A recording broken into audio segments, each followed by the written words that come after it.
Come and be inspired as we worship together and learn from God's Word. Invite your family and friends and experience the joy, peace, and guidance that only Christ can give. Please join us and listen to the life-changing Word of God shared by Pastor Mirasol Alagan at Victorious Life Church. Amen. Isang malakas na palakpakan sa ating Diyos sa buhay. Hallelujah. Amen. Praise God.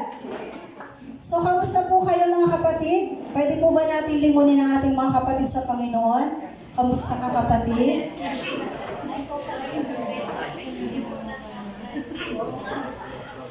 Yan.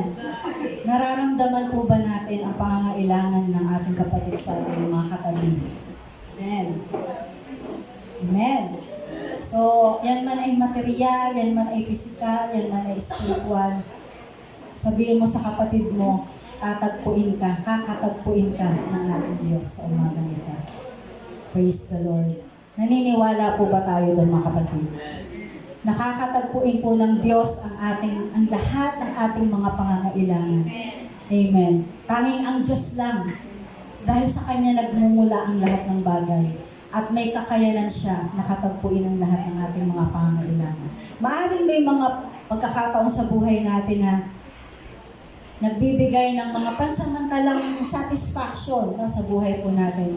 Subalit, nag-iisa lang ang Diyos. Amen? Siya lang yung pinaka makapangyarihan na may kakayanan na gumawa sa buhay ng nating lahat. Amen? Wala pong imposible sa Diyos. Walang mahirap sa Diyos. Amen? Ang lahat ng bagay, kahit gaano ka-imposible, pag ito'y inilapit natin sa Panginoon, ang Diyos na makapangyarihan ang siyang patuloy nakikilos sa ating buhay. Ano po ang kulang mga kapatid? Isang malalim na pagtitiwala at pananampalataya. Amen? Kasi ang Diyos, given. He is almighty. He is powerful. Kaya lang, bakit hindi nakakakilos sa ating buhay? Why? Because of our faith. Yung ating pananampalataya na parang alon sa dagat na hindi malaman kung saan tumakbo yung tubig nandun, no? Pero ang ilustrasyon ng dagat, no, parang yung isda, tayo yung isda. Ang dagat, yung mga alon, yan yung mga trials ng buhay natin. Pero bilang tayo ay lumalangoy na parang isda, sasalungatin natin yun. Ibig sabihin, ano man yung daluyong ng alo na yon, kaya nating salubungin at malagpasan sapagkat kasama natin ang Panginoon. Amen po ba? Amen. Praise the Lord. So, sino po ang nakaraan na nakasubaybay sa ating pong May? Yung tema po natin last May, taas ang kamay. Sino po ang tinuruan ng Diyos sa A Balanced Life, no? Yung pagbabalanse ng ating buhay. Kumusta po? Balanse na ba? O nasa kanan kaliwa pa din ng ating sandig, no? Dapat laging balanse ang lahat ng bagay. Bakit po ito kailangan ituro sa ating mga kapatid?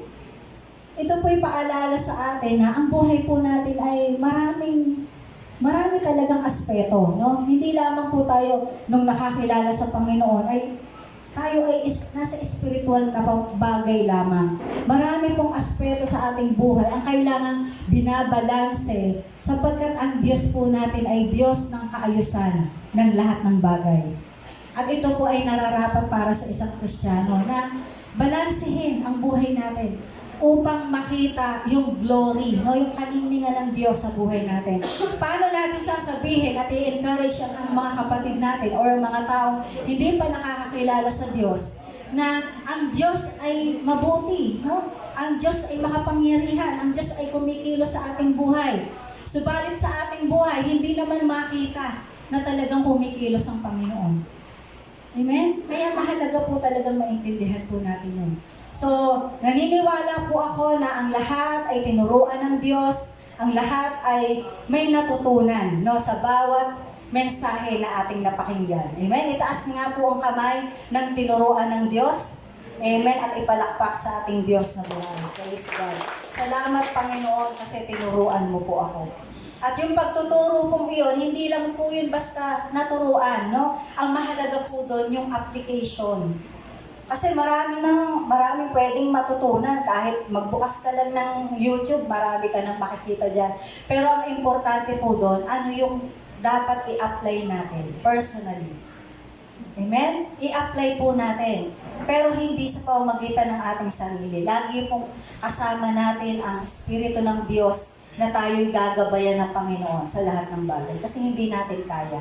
Amen? Hindi po natin kaya. Subalit kaya ng Diyos na nananahan sa ating mga buhay.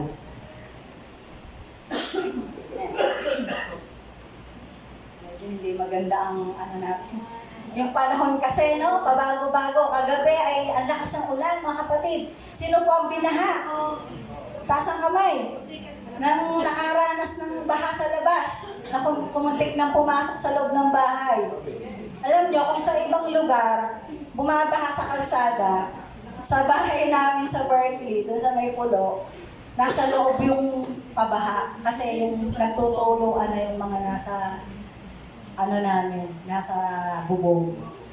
Yun ay dahil doon sa extension na ginawa namin sa bahay namin.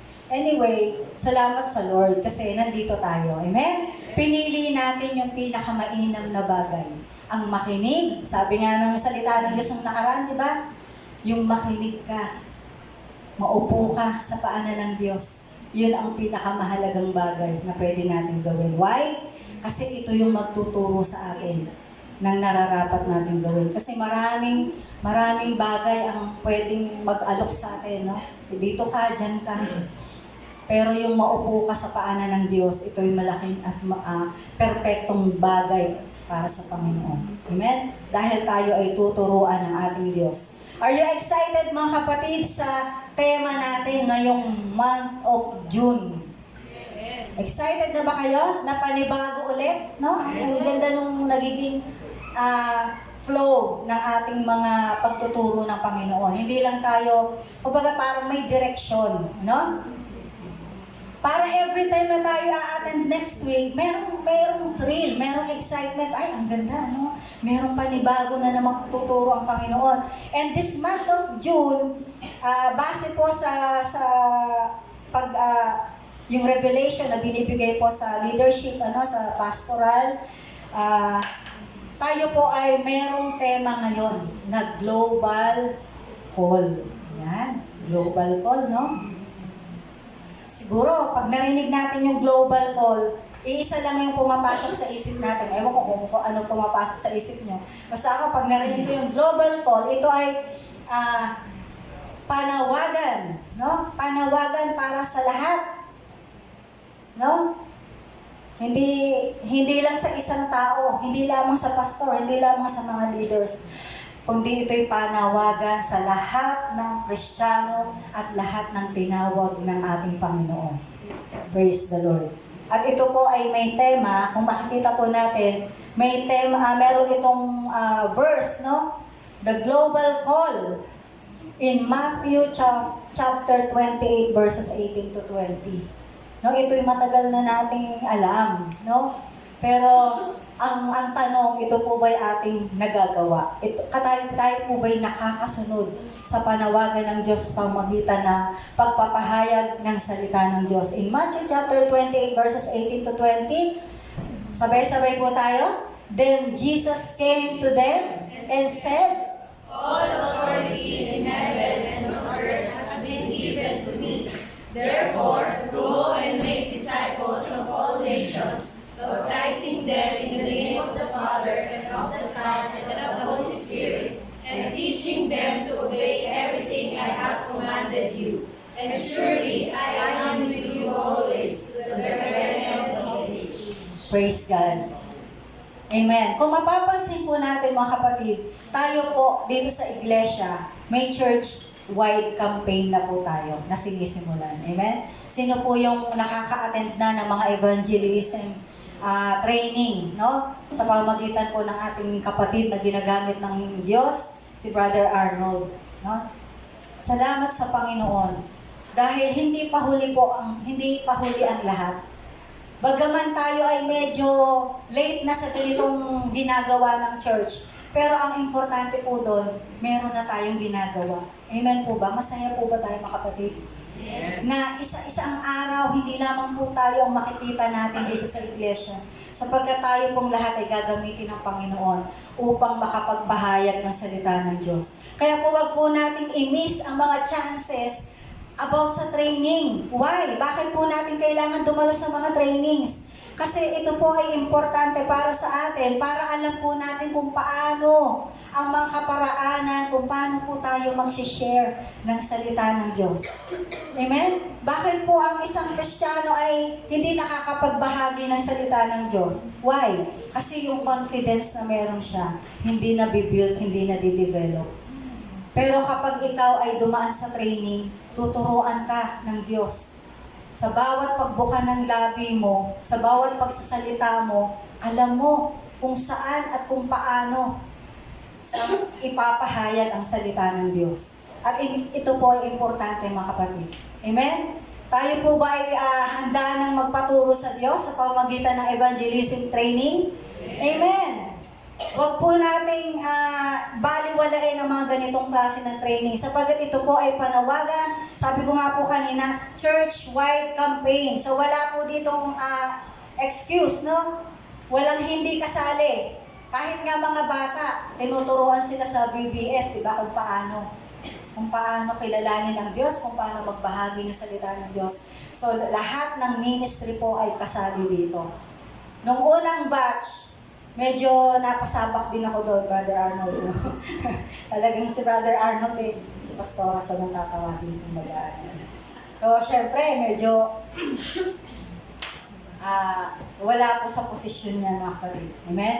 Kaya ikaw man ang miyembro ng church, ikaw man ay leader ng church, ikaw man ay pastora, ikaw man ay kung ano ka man, kailangang matuto kang magbahagi ng salita ng Diyos. Amen?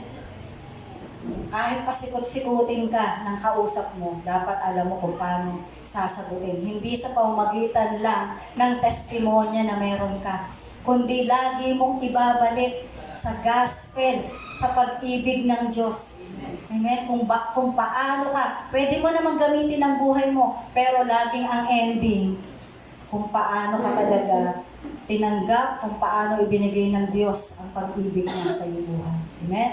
At dito po, sa mga susunod na araw, mga kapatid, ito po yung mga pag-aaral na ating pong masusumpungan, no? In the month of June, so last week, tayo po ay tinuruan ng ating pong mahal na Pastor Agring, yung believer's role. No? Bagaman, hindi po talaga totally nakakasunod ang ating pastor, pero yung role natin bilang isang mananampalataya, yun po ay nababanggit, no? Nabanggit ng nakaraan. And this, today, ngayong Sunday na ito, meron po tayong title which is The Lost and Found. No? Ito ay matatagpuan sa Lucas chapter 15, verse 3 to 7. At sa following week, we have the God of many chances. Amen? Nakaka-excite yung mga title. No? Title pa lang, talagang parang kinakausap ka na ng Lord. And on the fourth day, on the last day, the parable of the prodigal son. Are we excited, mga kapatid, na turuan ng Diyos? Amen? Hallelujah. So now, punta po tayo sa ating pong topic ngayong araw na ito, the lost and found. Amen. Kayo po ba'y nakaranas na mawala? Or meron bang isang napakahalagang bagay na nawala na sa inyo? Na ito ba ay, kamusta? Ito ba ay pinagsikapan yung makuha? Ano ang naramdaman nyo nung hindi nyo na siya nakuha? Diba? Iba-iba yung experiences natin. Kapag ikaw ay may isang napakahalagang bagay na nawala sa buhay mo at ito ay hindi mo na nakita, ano yung nararamdaman ng mga kapatid? Diba? Ang lungkot, nakakalungkot. No? Kasi lalo na kung ito ay bigay ng isang taong mahalaga sa buhay mo, tapos hindi mo na nakita. Pero meron namang isang tao na sobrang persistent. Kapag siya'y nawala, hindi ako titigil hanggang hindi ko makikita to. Amen? Kahit na dumilim pa yan. No, sino dito yung gano'n na pag nawalan, hindi makakatulog hanggang hindi ko nakikita. Bigay pa ito ng pinakamamahal kong tao sa buhay ko. Pag hindi ko to nakita,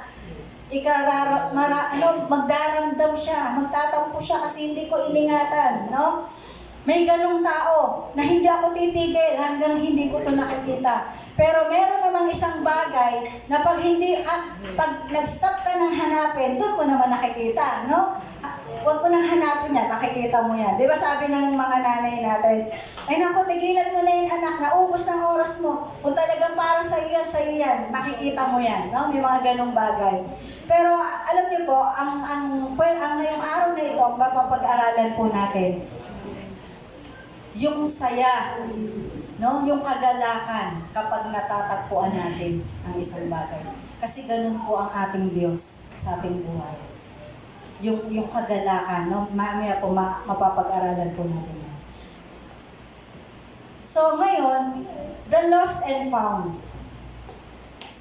Palagay nyo, para kanino po ba itong mapapag-aralan natin ito, mga kapatid? Sino ba yung lost? No? Lahat tayo. Ito ba ay para lamang sa mga hindi pa nakakakilala sa Diyos? O sa atin na nakakilala na sa Diyos? Pag sinabing the lost, who were the lost? Those who are spiritually lost. Sila yung mga spiritually wala talagang tunay na pagkakilala o walang spiritual na nabubuhay sa kanilang mga buhay. They are the lost. No? Sila yung mga lost. Those living apart from God, sila yung mga tinatawag na lost. And we've been there, mga kapatid. Tayo yun dati, no? Nawa, hindi na tayo yun ngayon. Because we were found. Tayo ay nasumpungan na ng Panginoon. Sila din yung mga sinners separated from God. So pag sinabing lost, ito yung mga spiritually lost, living apart from God, sinners separated from God. But, ang nakakalungkot na bagay, mga kapatid, bakit may mga Kristiyano na nakasumpong na sa Diyos at nakakilala na sa Panginoon, sila'y nasumpungan na ng Diyos, nasa kanyang kawan na, subalit napahiwalay pa. Amen? Totoo po ba yun, mga kapatid? Sino po ang nakaranas ng gano'n? Na minsan nang nasumpungan ng Diyos, subalit wala. Lumiko-liko, ang landas, hanggang sa hindi niya na malaman na wala na pala siya sa kamay ng Panginoon. Siya pala'y naligaw na. Subalit hindi tumigil ang Panginoon, kaya't muli siya ay nasumpungan ng Diyos. Amen? Ito po yung kwento na yun eh. Makikita po natin ito. Doon po sa, kanina po, tinanong ko, para kanino ba ito? Who were the lost? Yung mga spiritually lost. Sila yung mga talagang binibigyan ng pagkakataon ng Panginoon. Sila yung talagang persistent ang Lord na hanapin. Why? Kasi ito nga yung dahilan kung bakit hiwalay sila sa Diyos eh. Ito yung mga dahilan kung bakit sila ay nawalay sa piling ng Panginoon. Sila yung mga lost. No? Tayo yung mga lost. Tingnan po natin yung nakaraan, no? Yung panahon ng creation kay Adan at kay Eva. Nung time na nagkasala po sila dahil dun sa pagkain ng bunga, nung hinanap po sila ni Yahweh, ano sabi ni Adan? Sabi ni Yahweh, Adan, nasaan ka? Nandito po ako, Yahweh, nandito po ako, nagtatago po ako kasi ako po'y walang damit, ako po'y nakahubad. Bakit? Ba't ka nagtatago? Bakit mo alam na ikaw ay hubad? So, alam na ng Diyos na dahil sa kasalanan, kaya siya nagtatago. So, ito yung mga spiritually lost, mga kapatid. Tayo yung mga, minsan, parang ayaw nating lumapit sa Panginoon kasi nakagawa tayo ng kasalanan sa Panginoon. Kaya we are called to be the lost. Tayo yung mga lost, mga kapatid.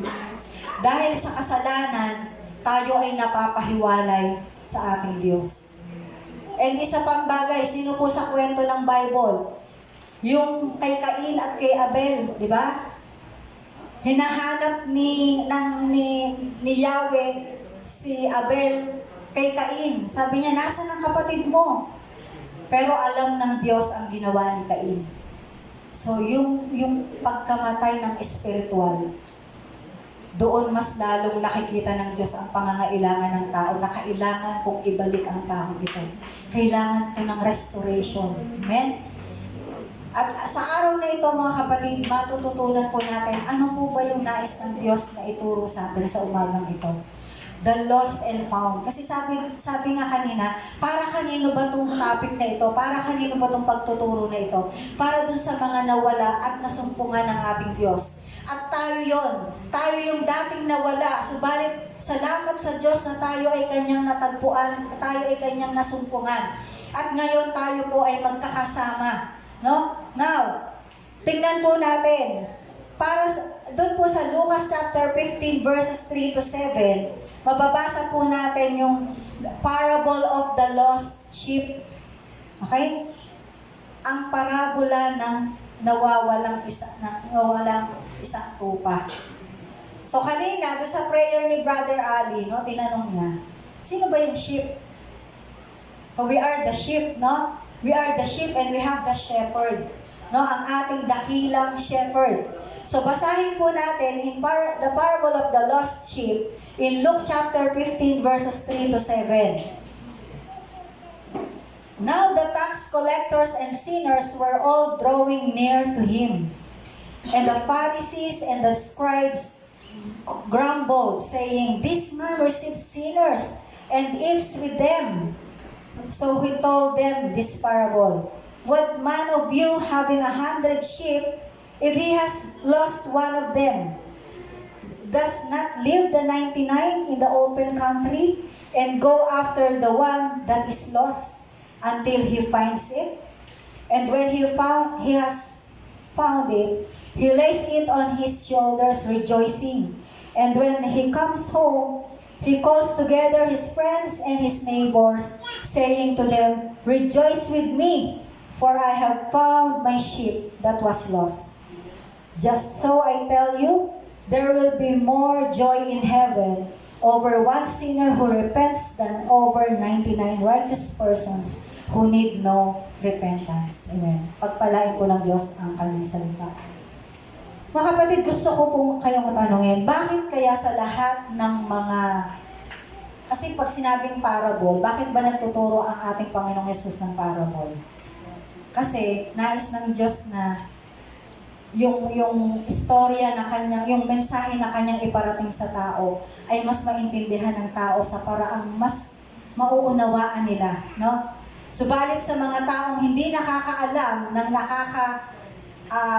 alam ng kapangyarihan ng salita ng Diyos, ito'y nananatiling lihim sa kanila. Subalit sa mga tao na bukas ang puso na nakakaunawa sa salita ng Diyos, ito ay kapangyarihan ng Diyos na babago sa kanilang buhay. Amen? So itong parable, mga kapatid, bakit ginamit ng ating Panginoong Jesus ang sheep? Of all the animals, bakit sheep ang ginamit ng ating Panginoong Jesus? Sino pong may alam? Sige, Brother Al. Ang sheep po kasi ay the only mammal na hindi kaya mabuhay sa sarili nila. Kailangan talaga ng shepherd. Praise God. Praise the Lord. Makikita po natin, no? Meron ako ditong konting background lang. Why sheep were chosen in this parable? Number one is the cultural familiarity. Kasi ang mga kausap niya that time, sheep were common in Judea and Galilee. Kumbaga, kapag narinig nila ang sheep, alam agad nila, ano bang meron na sheep? No? It is a central to agriculture and daily survival. Everyone understood the role of a shepherd. Kasi nang time na yon, talagang ang sheep, no, maraming mga mamamayan doon ang talagang nagsishepherd ng mga sheep. Guiding, protecting, and sacrificing for the flock. This made the metaphor instantly relatable para makarelate yung mga kausap niya. So, ganun din kasi tayo, no? Kapag tayo ay nakikipag-usap sa mga tao, lalo tayo ay nagsishare, kailangan yung discerning spirit natin, ano ba yung pwedeng makarelate sa kanya para mas maintindihan niya yung salita ng Diyos. No? Katulad nung dati, nung nagkaroon ng training about sa evangelism kay Brother Arnold, no? Ang mga kasamahan ko si Nestor Licel. So, ang mga ideas namin, halimbawa, ang kausap natin, kunyari, sis, yung kasis natin. So, ano ba yung makaka-relate sa kanya na mas maiintindihan niya na pag sinyera natin siya ng salita ng Diyos, doon natin siya puntahan sa kung saan relatable sa kanya. So, ganito yung ginawa ng Panginoong Hesus. Ano ba yung makaka-relate sa mga taong kausap niya para mas maintindihan nila ang mensahe ng salita ng Diyos? Amen? So, kaya niya ginamit ang sheep kasi ito yung common sa kanila. Yung kanilang hanap buhay is pagsi-shepherd talaga ng sheep. Then, it is a symbol of dependence. Katulad ng sinabi ni Brother Ali kanina, tama, no? Because sheep are defenseless animals. They that rely completely on their shepherd for food. Kasi ang para maipahayag ng Panginoong Hesus na ako yung shepherd. Ako yung dakilang pastol, mabuting pastol na dapat yung pagrelayan, dapat yung pagdependehan. Ako yon. Kaya niya senior ito upang ipahayag sa kanila, no? Being sheep is defenseless animals that rely completely on their shepherd for food. Na ako lang ang pwedeng makapagpuno ng lahat ng inyong mga pangangailangan. Yun yung kanyang purpose, no? And it is a dependence mirrors how believers rely on God for provision. Ito yung nais niyang iparating doon sa mga nakikinig sa kanya. Na ako ang magbibigay sa inyo. Ako lang ang tanging may kakayanan na mag-provide ng lahat ng pangangailangan niya. Amen? Pangatlong bagay, it is a biblical symbolism. Bakit niya ginamit yung sheep? Because sheep, in biblical symbolism, the Old Testament often calls God's people sheep. No? In Old Testament, laging inire-relate niya ang mga God's people sa sheep. Okay? In Psalm 100 verse 3, in Isaiah chapter 53 verse 6, makikita po natin nandun. Then Jesus continues this imagery declaring, I am the good shepherd. Sabi niya, ako yung good shepherd and you are the sheep, no? Sheep symbolize belonging to God's flock. So, ibig sabihin, ang mga kausap niya, ito yung mga talagang may alam na ng salita ng Diyos. Sila yung mga sheep sila yung mga nasa flock na ng Diyos. Sila yung nakakakilala na talaga sa Panginoon. And the message of pursuit. In the parable of lost sheep, the shepherd leaves 99 to find one lost sheep. So, ito, gustong iparating na ng ating Panginoong Yesus yung message na ang isang taong naliligaw, isang taong nakakilala, at isang taong nasa kawan na ng Diyos na pag ito ay nawala, no? Katulad nung sinabi niya doon sa lost sheep, siya yung good shepherd na hahanap doon sa nawawalang sheep. Now, ito po yung ipinahayag ng ating Panginoon doon sa kapulungang iyon. But, kumusta po, no? Isa-isahin po natin yung verse kasi may matututunan po dito tayo. Ang setting po dito is kaharap po ng ating Panginoong Hesus. At sino-sino yung mga taong kaharap ng Diyos nung panahong yon? Makikita po natin yan dyan. Ang setting po dito, ayun yung mga Pariseo, ayun yung mga eskriba, halo-halo na yan, no? Merong mga sinners, merong sa tingin nila righteous, di ba? Merong sa tingin nila sila yung religious. So, ang setting dito mga kapatid, sinisimulan po natin siya sa Luke chapter 15 verses 1 to 2. All the collectors and sinners were coming to Jesus to hear Him. But the Pharisees and the experts in the law were complaining. Sabi ng mga Pharisees and the experts, this man welcomes sinners and eats with them.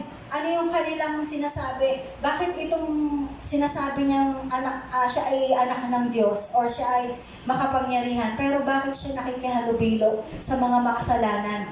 So ang setting dito mga kapatid, Jesus welcomes sinners.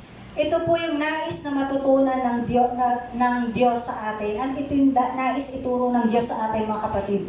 The Pharisees and scribes criticized Jesus for receiving sinners. Kinikriticize si Jesus na nagre-receive siya o kumakausap siya ng mga makasalanan. Pero ang Panginoong Hesus ay nag-respond in a parable revealing God's perspective. So ano po yung nais ng Diyos na matutunan natin sa oras na ito, mga kapatid? God's love is radically inclusive, seeking those who are far away, mga kapatid. Hindi po tayo dapat nagtatangi. No? Sabi po ng salita ng Diyos, hindi po tayo dapat namimili kung sino ang ating babahaginan ng salita ng Diyos. Kung sino man sila, dapat yung prayer natin, Lord, tulungan mo po ako, bigyan mo ako ng karunungan kung paano ko i-discern ang taong ito, kung ano po yung pangangailangan po niya sa'yo. Siya po ba yung taong nakakilala na, subalit mali ang pagkakilala niya sa'yo? O siya ba yung tao na totally walang alam pagdating sa salita ng Diyos, na totally hindi ka po niya kilala? Amen? Katulad po ng ginawa ng ating Panginoong Hesus, naupo siya, nagturo siya sa lahat ng tao. Kaya ito man yung makasalanan, ito man yung mga may alam, subalit mali ang paniniwala, lahat po yan ay hinarap ng ating Diyos. So, ganun din po tayo, mga kapatid. No? Kapag tayo ay nagbahagi, tayo ay ginamit ng Diyos, lahat ng tao, wala po tayong itatangi. No? Hindi tayo mamimili na mabango, maganda, babae, lalaki. Tayo po ay tuturuan ng Diyos kung paano natin sila haharapin at babahaginan ng salita ng Diyos. So ito po yung naging setting. Jesus welcomes sinners. Tayo po ba, mga kapatid? Welcome po ba sa atin ang mga ganitong klase ng tao? O tayo ay magdadalawang isip? Ay parang, ano to? Mataas na tao ito, no? Parang manager. Pastor, hindi ko kaya manager, no? Minsan may ganun tayo. Parang nagdadalawang isip tayo. Why? Kasi nga, may kakulangan, no? Something is lacking. Pero kapag yung confidence ibinigay ng Panginoon sa atin, yung confidence kung paano magbahagi ng salita ng Diyos, yung karunungan na mula sa Diyos, wala tayong tatanggihan na tao. Lahat yan kaya natin harapin sa biyaya ng Panginoon. Amen?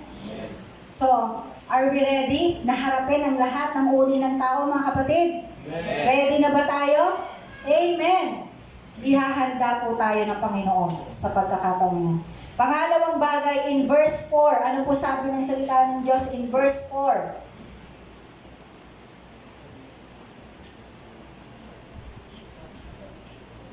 Sabi dito, what man of you having 100 sheep, if he has lost one of them, does not leave the 99 in the open country and go after one that is lost until he finds it. Makikita po natin dito yung shepherd's compassion. Mga kapatid, kamusta po ang ating puso sa mga taong naliligaw? Do we have that compassion, mga kapatid? Ito po ay ipinapanalangin sa Diyos kasi hindi automatic sa isang Kristiyano ang may compassion sa kaluluwa. Lord, kung wala po ako nitong Panginoon, bigyan mo po ako ng compassion sa mga taong hindi pa nakakaunawa ng iyong salita. Amen? Hilingin po natin ito sa Panginoon na tayo ay magkaroon ng katulad ng compassion na meron ang Diyos. Naiiwanan ko ang mga taong ito upang hanapin ang isang tunay na nawawala, mga kapatid. Kaya po kung tayo ay binigyan ng pagkakataon ng Diyos na mga laga sa isang flock, no? Halimbawa, 5 kayo, may accountability kayo. 5 ang mga accountability members mo. Tapos nakita mo yung 4, medyo okay naman, no? Pero yung isa, medyo parang gumigewang. So anong gagawin ng shepherd, nung flock na yon or nung accountability group na yon? Diyan muna kayo. Kailangan ko muna puntahan tong isa na naliligaw. Do we have that kind of compassion, mga kapatid? Naabutin kung ano yung problema, ano yung pangangailangan ng isa na parang nawawala na siya, mga kapatid. Kaya mga kapatid, katulad ng tinanong ko kanina, sino ba yung lost? Hindi ito yung totally talagang walang pagkakilala sa Diyos. Maaaring tayo ito, mga kapatid. Let's check ourselves. Baka akala natin, uma-attend tayo, okay tayo. Pero ang totoo, tayo pala yung isang lost. Nandito tayo sa church, pero ang ating puso ay malayo sa Panginoon. Amen? Baka we are that kind of, yung tao, yung anak ng Diyos na tumanggap, subalit ang pakiramdam niyo, Lord, I'm lost. Merong isang kwento, mga kapatid. Merong isang magkaibigan, no? Na yung kaibigan niya, lahat na yata ng churches pinuntahan. Pero ang invitation niya dun sa kaibigan niya, umattend ka sa amin, sa church namin, kasi doon, sigurado ako masusumpungan mo kung anong hinahanap mo. Palagay niyo ba, masusumpungan mo talaga yung hinahanap mo? Kung ang ginagawa niya is church hopping, finding the perfect church. Palagay niyo ba, masusumpungan niya kung ano yung hinahanap niya? Katulad po ng sinabi ng pagtuturo dito last week, no, kay Sister Malu, sabi, pause, stop, no? Tumigil ka muna, mag-stop ka. At hilingin mo sa Diyos, sabihin mo sa Panginoon, Lord, nahihirapan na ako, nawawala po ako. Nawa po, masumpungan mo ako. Kasi ang Diyos po ang makakasumpong sa atin. Hindi tayo ang dapat naghahanap. Kasi kapag tayong hanap, mali ang paraan ng ating paghanap, ibig sabihin, ikaw yung totoong nawawala. At kailangan mo ng isang shepherd upang ikaw ay kanyang masumpungan. Amen? At kapag nasumpungan ka ng Diyos, doon palang titigil ang paghahanap mo dahil totoong nasumpungan mo ang Diyos at totoong nakita ka ng Panginoon. Dahil ang puso po natin, kapag ito'y naghahanap sa isang bagay na hindi mo, parang gusto mo lang isatisfy kung ano yung gusto mo, hindi mo kailan masusumpungan ng katotohanan. Subalit kung ikaw ang taong yon, ang dapat mong gawin, mga kapatid, stop, sabihin mo sa Diyos, lumapit ka sa Panginoon, Lord, pagod na ako. Amen?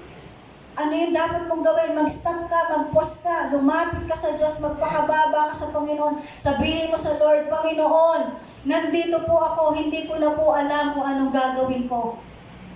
Nawa po, masumpungan mo na ako ng totoo. Amen? At doon mo palang totoong mararanasan yung pagkilos ng Panginoon.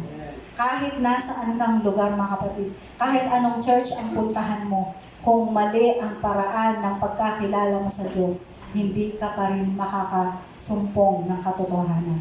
Subalit kung totoong nasumpungan mo ang Diyos, mga kapatid, at totoong ikaw yung isang lost na nasumpungan ng Panginoon, ilalagay ka niya sa tamang lugar na kung saan dapat nandun ka.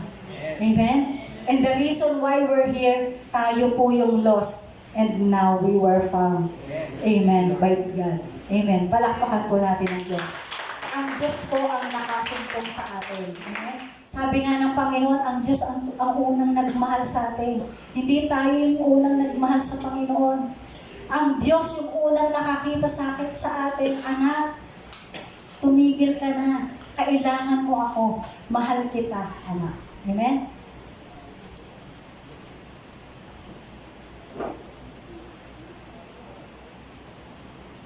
Ang sabi po dito,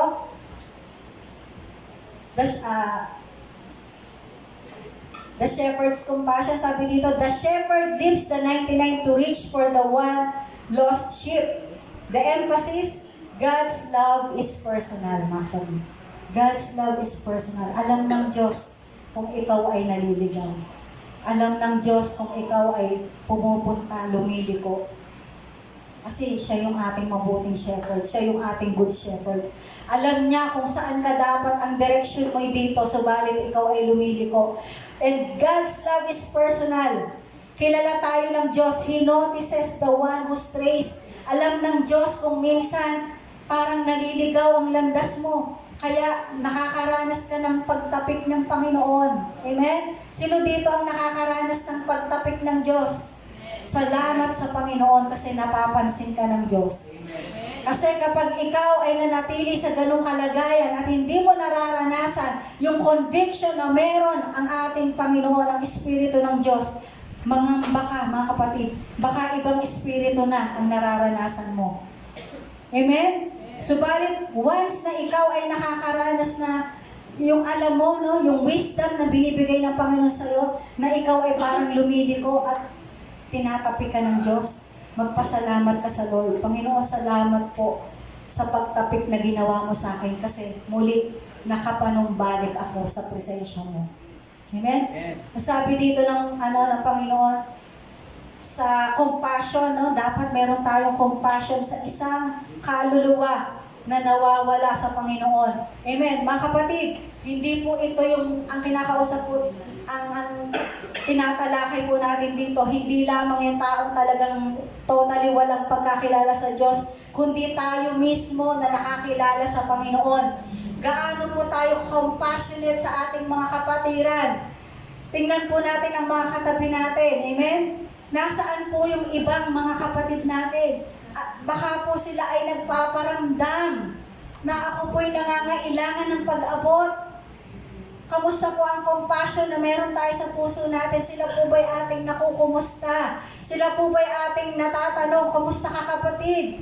Ilang linggo na kitang hindi nakakasama. Ano yung kalagayan meron ka? No? Katulad ng compassion meron ng ating Panginoong Hesus, hinanap po niya yung isang nawala. Amen? Tayo po mga kapatid, masaya na po ba tayo na tayo lang? Or nakakaramdam po ba tayo ng compassion na ang kapatid ko, nasaan siya, kamusta siya? Dadalawin ko siya, kukumustahin ko siya. Amen? We must value every soul, not just the majority. Okay lang po na minsan iwanan natin yung iba dahil maayos ang kalagayan nila. Bigyan po natin ng pansin ang isang taong nawawala sa Panginoon. Amen? Mga kapatid, tayo po ba ay tinakausap ng Diyos? May inilagay na ba sa ating kaisipan, sa ating puso? May nangangailangang kaluluwa na kailangan mong kausapin. Ako po may assignment din. Meron din pong inilalagay ang Diyos sa puso ko, kailangan ko po siyang makausap. Mga kapatid, hindi po tayo ang kikilos para sa kanila. Amen? Let's always go back to the gospel. Ang laging ipaalala natin sa kanila, mahal ka ng Diyos. Amen? At nais ng Diyos na makabalik ka. Ang kailangan po natin dito, yung restoration, mga kapatid. Hindi lang makumusta sila, kumusta ka, okay. Busy ako, okay. Kailan ka attend, sa next week na lang, okay, tapos na. But they need restoration, mga kapatid. Kailangan po nilang maramdaman na welcome pa rin ako. Kapatid, paano? Paano ako babalik? No, minsan nakaranas tayo ng gano'n eh. Sa paglayo natin sa Diyos dahil sa mga kabisihan, sa mga bagay na nagawa natin sa Panginoon, minsan nahihirapan tayong bumalik. At tayo po ang mga gagamitin ng Diyos para sa kanila upang sila ay makapanumbalik sa presensya ng Diyos. Amen po ba? Amen. So maging prepared po tayo dito at maging handa.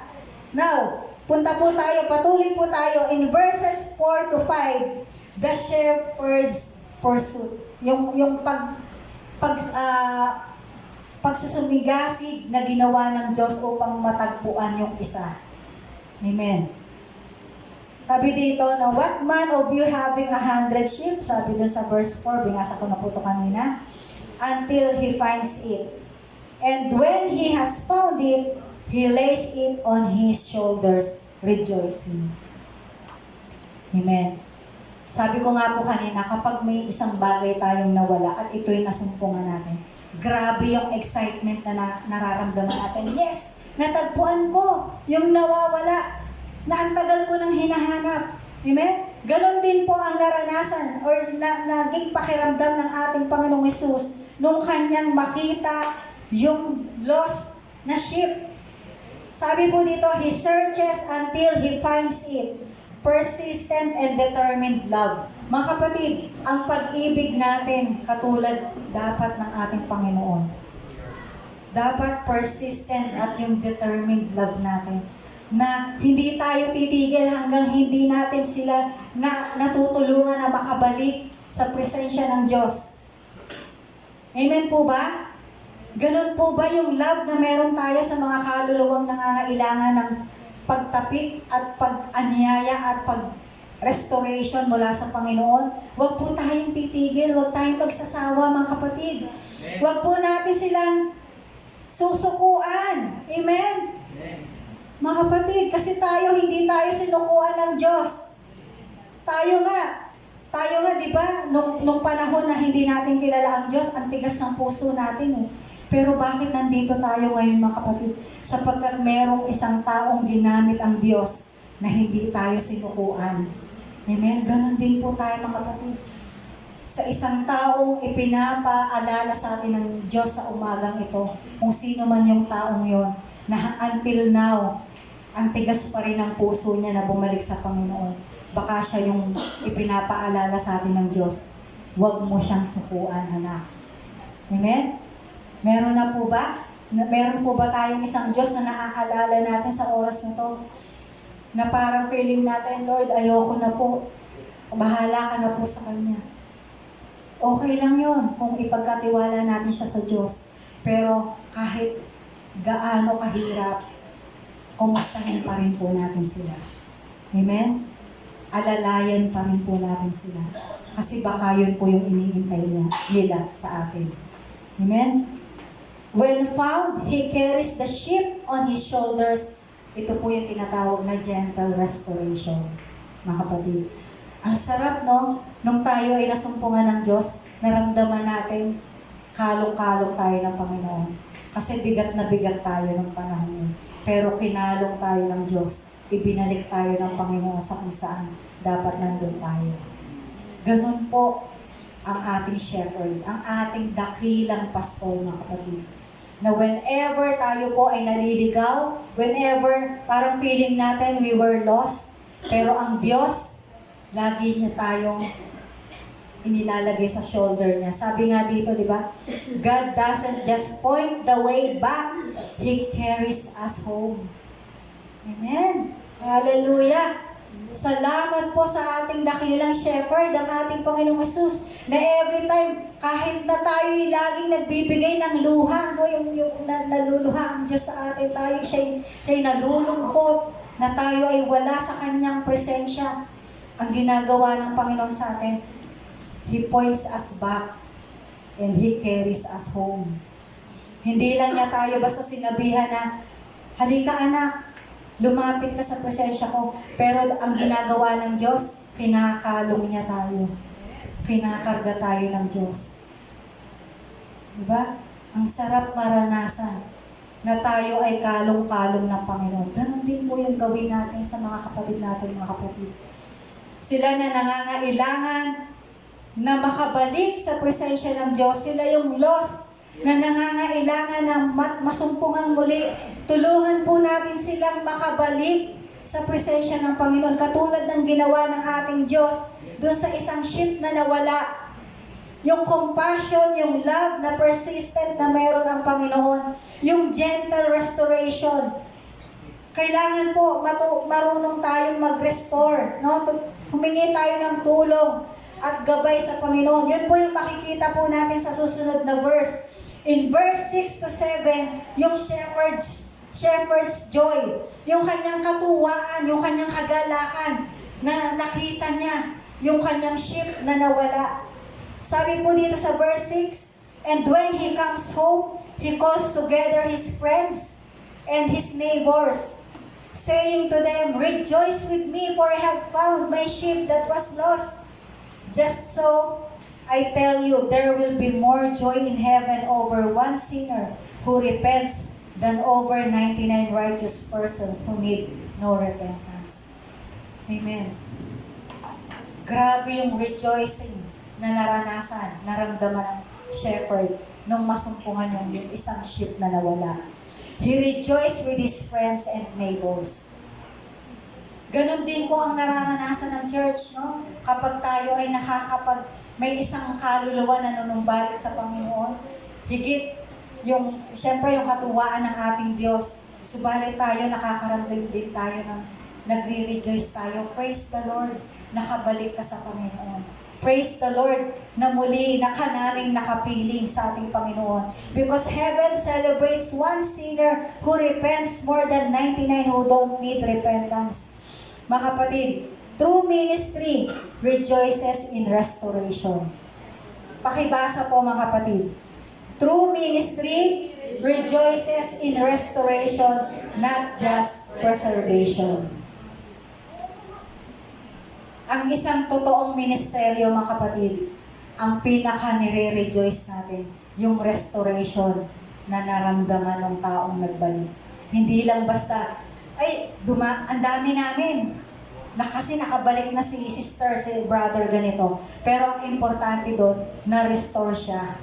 Na-restore yung kanyang pananampalataya sa Panginoon. At yun po yung ating ikinagagalak sa Diyos. Yung restoration. Importante po yun. Kaya every time na tayo po ay nag-i-encourage sa isang taong nawala sa Panginoon, sa kanyang pagbabalik, dapat po andoon yung restoration sa kanya. Andun po yung maramdaman niya na talagang yakap-yakap siya ng Panginoon at anuman ang kanyang nagawa sa Panginoon, anuman yung bagay na dahilan or naging sanhi, no? Madalas yung mga kasalanan, ito yung maging nagpapahiwalay sa atin sa Diyos. Madalas yung mga bagay na nagiging busy tayo, ito yung mga nakakapagpahiwalay sa atin sa Panginoon. Subalit sa sandaling tayo ay makabalik sa Diyos, yung restoration dapat nararamdaman natin. Kasi ito po yung panibagong sigla na ibibigay sa atin ng Panginoon sa ating pagbabalik. At yun po yung naramdaman ng shepherd nung muling bumalik yung isang lost sheep. Nag-rejoice sila, no? Nag-rejoice ang kalangitan, nag-rejoice yung the heaven rejoices.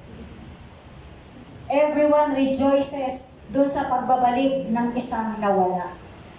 Amen. So tayo po, yung church-wide campaign, na tayo po ay gagamitin ng Diyos upang ang sino mang nangangailangan na siya ay makabalik, no? Siya ay magkaroon ng relasyon sa Diyos. Tayo po ang gagamitin ng Panginoon para po sa mga lost, sa mga walang pagkakilala at sa mga taong nawalay sa Panginoon. Amen po ba? We are the one who will be used by God upang ma-restore ang mga taong ito sa harapan ng Panginoon. Now, ano po yung message ng Diyos sa umagang ito, mga kapatid? God values the lost. Mahalaga po sa ating Panginoon ang lahat ng tao, lalo't higit po ang mga nawawala sa Panginoon. At tayo po bilang mga tinawag ng Diyos, makaramdam din po tayo ng compassion para sa mga taong wala na sa mga oras na ito, na hindi na po natin sila nakakasama sa pagsamba sa Panginoon. No one is insignificant. Wala pong tao ang hindi mahalaga at hindi pinapahalagahan ng Panginoon. Repentance brings joy in heaven. Amen po ba? Ang bawat tao na nagrepent sa Panginoon, it brings joy in heaven. Our calling. Ano yung calling natin, mga kapatid? Let's reflect the shepherd's heart by seeking, restoring, and rejoicing sa mga taong nawawala sa paanan ng ating Panginoon. Let's reflect on the shepherd's heart. Kumusta po ang ating mga puso? Are we having that kind of shepherd's heart, mga kapatid?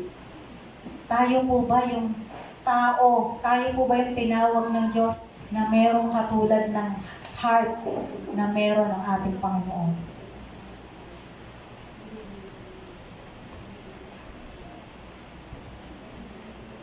Sa ating pong pagwawakas, mga kapatid, God's love is relentless. Amen po ba? Ang puso, ang pag-ibig ng Diyos ay hindi napapagod. Amen? Kaya sabi ko po kanina, mga kapatid, ang paalala sa atin ng Diyos, huwag po nating susubuan ang sino mang ipinagkatiwalang kaluluwa sa atin ng Panginoon na nangangailangan ng restoration. Amen? God's love is relentless, personal, and joyful. He seeks the lost restores them with care, and celebrates their return. And as His people, we are called to share in that mission and joy. Amen po ba mga kapatid? Ito po ay mission sa atin ng Panginoon. Na tayo po ay gamitin ng Diyos na katulad ng pag-ibig na meron ng Panginoon. Na tayo ay maging matapang, tayo ay maging matyaga. Ang puso natin na magkaroon ng compassion para sa mga taong nangangailangan sa Diyos. It is personal, no? Kapag nakita natin yung pangangailangan ng tao, ipananalangin natin sila na sila ay makapanumbalik sa Diyos. Let's seek the lost sa tulong ng Panginoon. Let's restore them with care and love mula sa ating Diyos. Amen po. As His people, we are called to share in that mission and joy. Thank you for joining us and watching our Sunday service at Victorious Life Church. We pray that God's Word has encouraged, strengthened, and inspired your faith today. Your desire to listen and grow in the Lord is a blessing, and we encourage you to continue seeking Him through His Word and fellowship. Faith comes from hearing, and hearing through the Word of Christ. Romans 10:17. Stay connected with us for more messages, teachings, and updates. Don't forget to follow and like our page to receive notifications of upcoming services, devotionals, and inspiring videos. May God's grace, peace, and blessings be upon you and your family throughout the week. We look forward to worshiping with you again. God bless you, and thank you for being part of the Victorious Life Church family.